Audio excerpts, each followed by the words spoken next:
I know some of us have had countless nights wondering if we're ever going to find the right person for us. At one point, I had these thoughts daily. It's not a bad thing to want a solid relationship, but I feel we need to become the right one before finding the right one. I see a lot of people, on social media especially, saying that you should become the ideal person for your future partner. I used to almost obsess over the idea of finding the quote-unquote right one. Literally a week ago, this was me. Like I said before, it's not bad to want a good relationship, but obsessing over it is when it can become dangerous. When I first got into a relationship, it actually didn't feel real. I legit didn't even know what to do.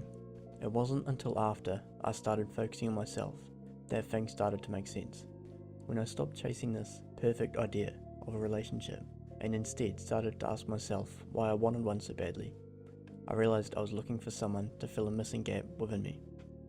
And here's the truth I didn't want to admit at the time. I wasn't really looking for love. I was looking for validation. I just wanted someone to choose me, so I could finally feel like I was enough.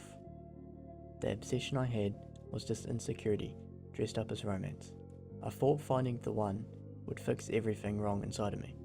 But no one can do that for you. If you don't feel like enough on your own, you'll never believe someone else when they tell you that you are. That's when I realized that maybe it's not about finding the right one.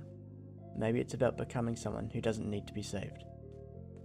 After realizing that, I slowly learned to stop obsessing over that idea and start obsessing over becoming the right person for that relationship.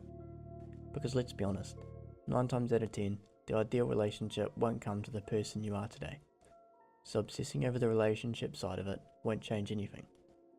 It does take a lot of effort to start going down that path of being the ideal person for your future partner, but I ultimately feel it's worth it.